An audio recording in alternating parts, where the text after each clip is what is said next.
So today we are making some fun leaf patterns that add a little bit of whimsical quality to your Christmas cards.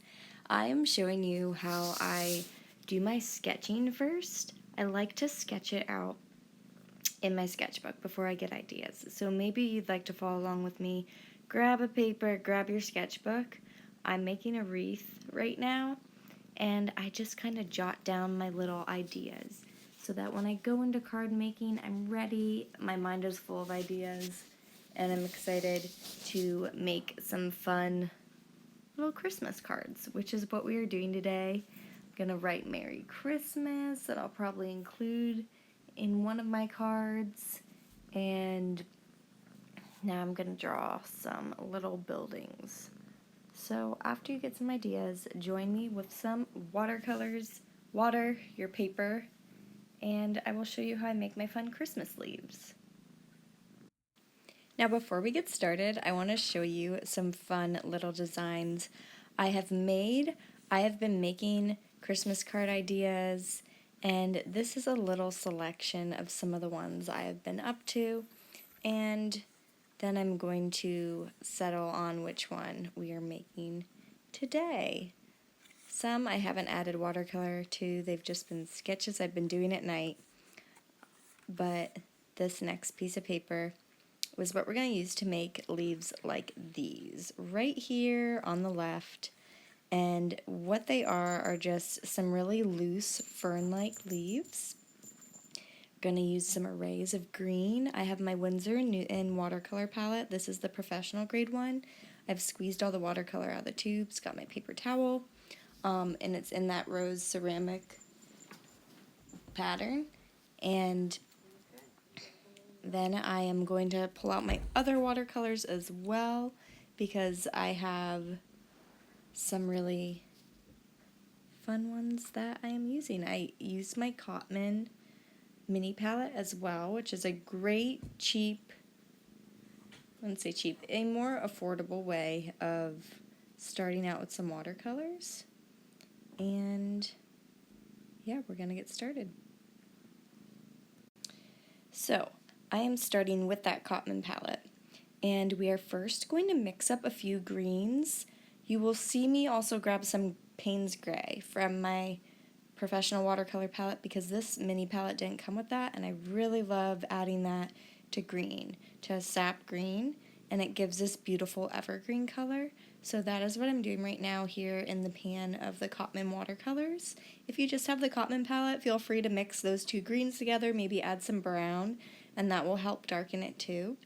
The green's going to be a little bit different than mine, but it will make it more a deeper green, not, a light spring green, more of a winter green.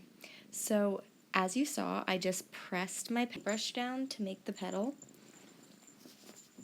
and I'm going to press it down again on the other side, and that's going to make a leaf shape. Now you can do this twice to make a bigger leaf, or just do it once to make one leaf.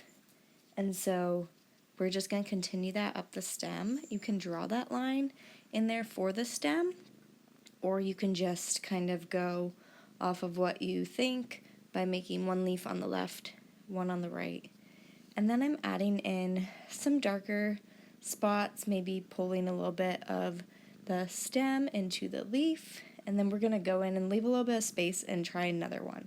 So really we're just pressing down and then lifting up with our watercolor brush. This one is my smallest one from my Winsor Newton, my Princeton Heritage brushes. This fine one I actually really like doing with these little leaves. This is the 03, I believe. I might be wrong, but is the smallest brush that came in this set.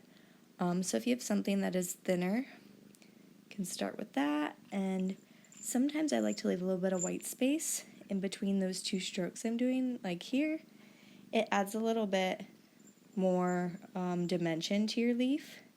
And we're just going to keep going through and filling out this whole page. The point of this card design is to really just fill the page. And when I make these kind of Christmas cards, I always love it because I try to just focus on keeping a piece of artwork on the front part of the card. So I'm not having any words. The words I'm going to save for the inside usually, because then it acts as a painting that you can give someone. So you're giving them a Christmas card, and then when Christmas is over, they could frame it if they want, and they have a pretty piece of artwork for their home.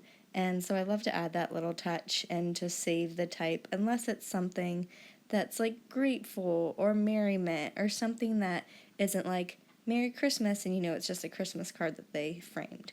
But if some people like Christmas cards framed, I guess you can always do that.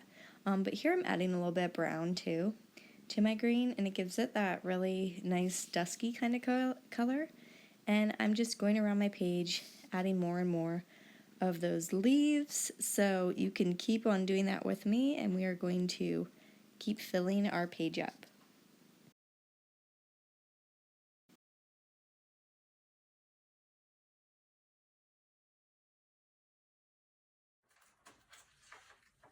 We have now finished our leaves, just adding the finishing touches. You can go back in, maybe add a little bit of shadows, a little bit of lights to your leaves, and we have this full card page of pretty Christmassy leaves. Pretty greenery that'll add that perfect little joy to someone's holiday season. You can fold it in half, you could leave it flat like this and write on the back, but there you have it. I hope you enjoyed this leaf making tutorial. Please subscribe, like this video below if you'd like to see more of these videos. And I hope you're having a wonderful day and have a wonderful Christmas season.